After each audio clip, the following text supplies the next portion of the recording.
Hi, everyone. Welcome to Sandy Frank's political podcast for a people's revolution against the corporate fascist state. I'm your host, Sandy Frank, and today we're going to be talking about a lot of things, but mainly we're going to be talking about United States foreign policy and our fascist murdered illegal wars for profit. We're going to be talking about these today.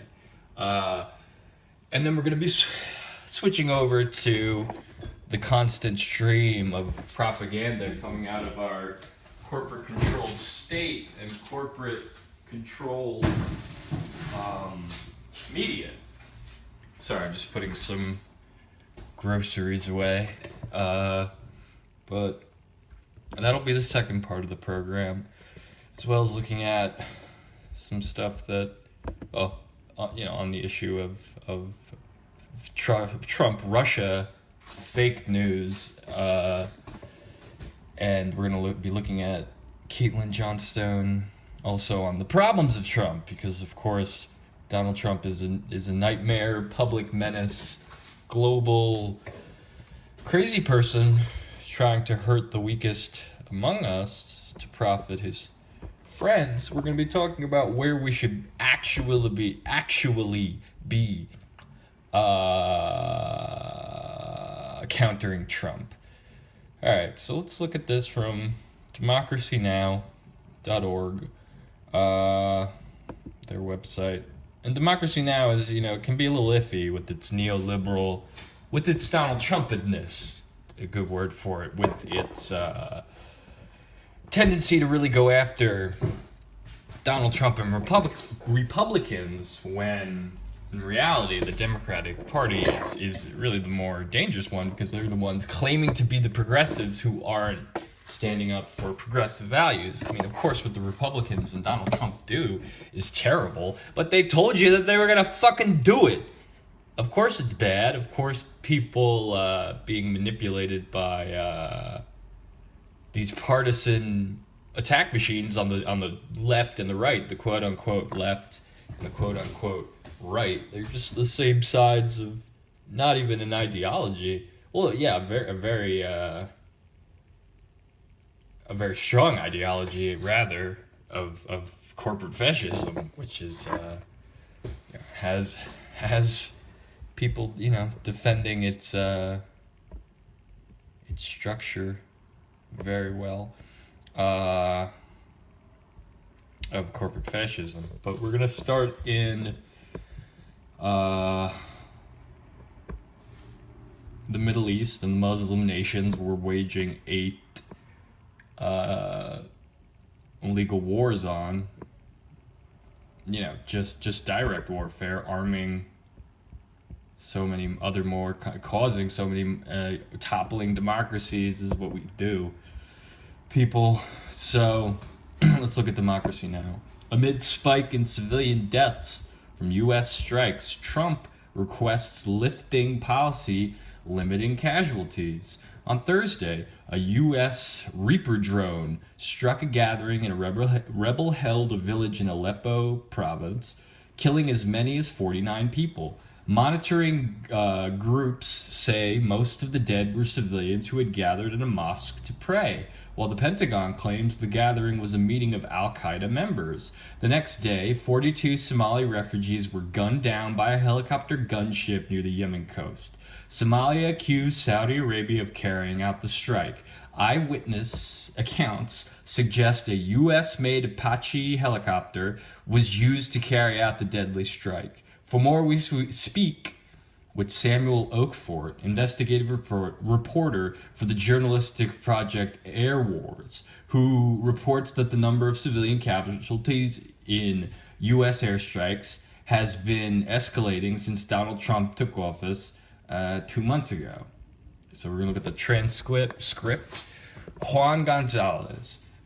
We turn now to look at 2 recent harrowing attacks involving the United States and its allies, one in Syria and the other off the coast of Yemen.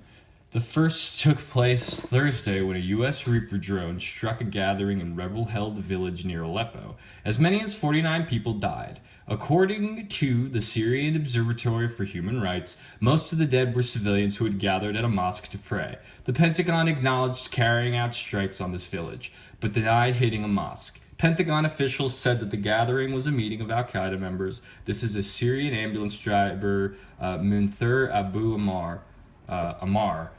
I'm an ambulance driver, Munthur Abu Ammar, from Aleppo's western province. We came here after we were called, after an airstrike targeted the mosque while worshippers were inside.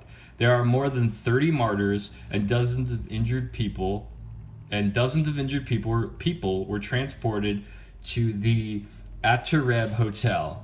There are still many people who are missing, 5 or 6 missing people.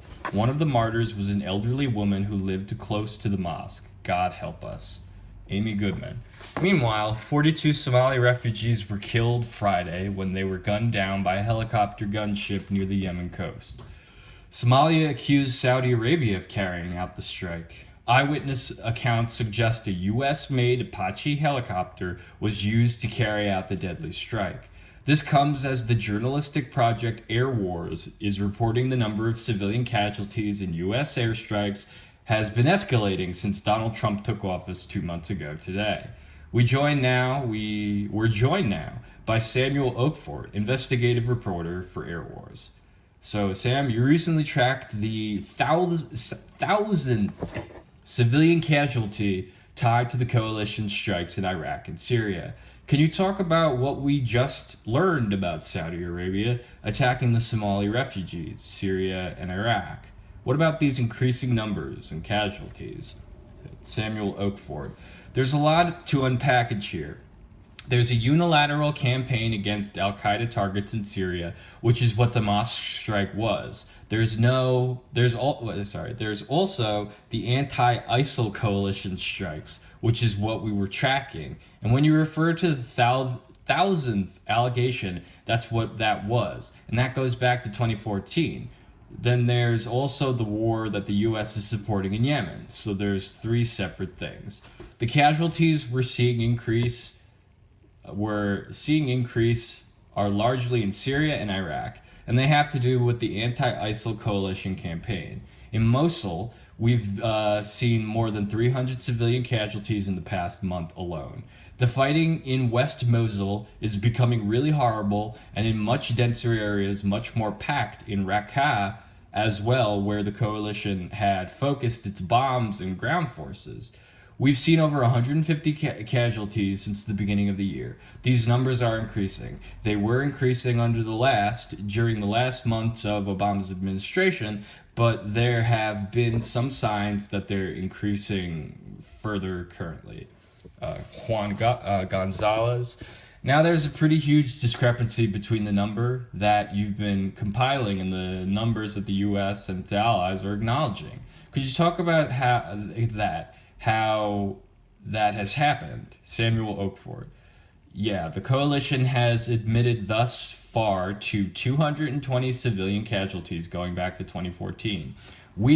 Our best estimates, and that over 10 times as many civilians have died in that time. So around 2,500. It's increasing every day. You'd have to check actually to see what the figure is now. The U.S. is the only coalition member to have admitted casualties. So there's a lot of partner nations, France, the U.K. They launched a substantial number of strikes. They've admitted to no civilian casualties. That's a big issue. The coalition has made efforts in the past few months to try to incorporate additional reporting, but our fears is that the sheer number of strikes means that any effort they've made so far, they're going to fall behind. And what we're seeing now means that the discrepancy could grow further. Amy Goodman.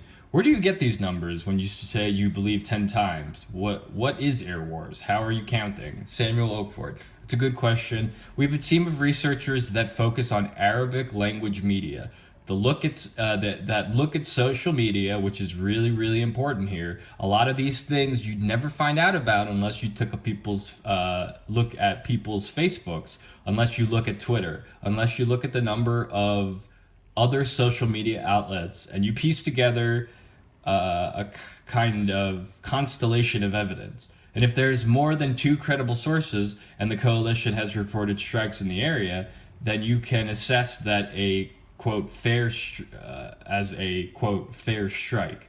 So the total number of allegations is far higher. That's the thousands figure. 2,500 deaths is from the vetted figure that we looked at, Juan Galaz. I want to turn to something Donald Trump said in December 2015 regarding his plans to fight ISIS.